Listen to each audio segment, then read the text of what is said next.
हे बाबा, सगळ्या गोव्याचा प्लॅन जायचं एकदम फायनल झालेलं आहे आता. हे बघ, आता सगळं ठरलंय. सगळ्यांची क्वांट्री पण तुझ्याकडे दिलेली आहे. हो, दिली. ते तिकीटाचं तुझं तू बघ, सगळे पैसे आलेत. फक्त ह्याचे 500 रुपये राहिलेत. ओके. हो, फ्लाईटची तिकीट कधीच काढून ठेवलीये. बॅगा उचलायच्या आणि एअरपोर्टला जायचं, एवढंच काम बाकी राहिलं आता. आपली 8ची फ्लाईट आहे. हो सर्वजण 6:30 वाजता आपल्याला तिथं पोहोचलं पाहिजे. हो. सर्वांनी कोणीच उशीर करू नका. अरे काय आहे, इथे एवढा वेळ झालाय राव. ते अक्रम आला नाही राव आज. टाइम झाला इतका वेळ राव. झाला, फ्लाईट निघायची वेळ झाली. त्याचं दरवेळेस आहे बरं का. फोन लाव त्याला, पटकन फोन लाव. लावतो बघतो राव, यायला पाहिजे आतापर्यंत. अरे बघ ना राव, इथं टाइम झाला निघायचा, अजून तर आला नाही. हॅलो, वाजता राव, उचलतच नाही. परत लाव, कट करून परत लाव.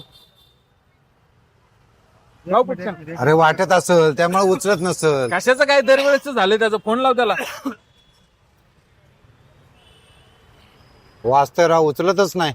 बघ, तो फोन वाजतो, उचलत नाही राव. काय आहे? लय भांगायला राव अक्रम. हे असंच करते प्रत्येक वेळेला.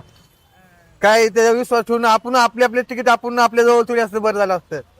अख्ख्या मूडचा आहे ना सत्यानाश करून टाकला त्याने. जाऊन जाऊन द्या, आता थांबून काय करायचं. चला घरी जाऊ, आपले पैसे घेऊ त्याकडून. सोडायचं नाही त्याला. अरे आता कशाला आलाय इथं परत. आमचं हे जखमीवर मीठ सोडायला आलाय का? जायचं. भाऊ सॉरी अरे, ऐकून तरी घ्या कमीत कमी माझं. सांग आता दरवेळेसची तुझी नाटकी. अरे भाऊ, लय इमर्जन्सी मोठी होती, जरा समजून घ्या तुम्ही.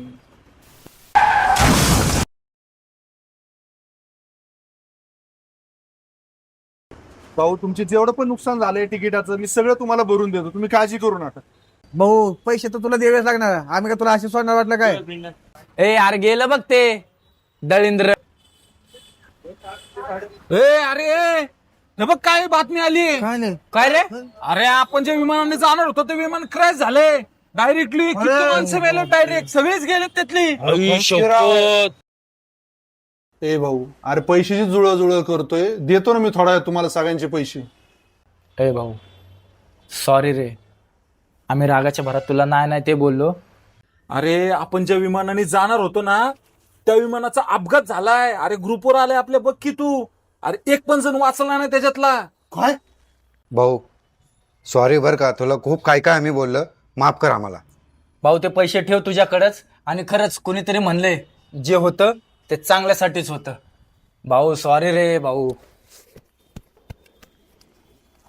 तर मित्रांनो, कधी कधी काही गोष्टी चांगल्यासाठी घडतात आणि आपण त्या गोष्टीचा रागराग करतो, पण देवाने आपल्यासाठी खूप काही चांगलं लिहून ठेवलेलं असतं. तुम्हाला काय वाटतं, कमेंटमध्ये नक्की सांगा.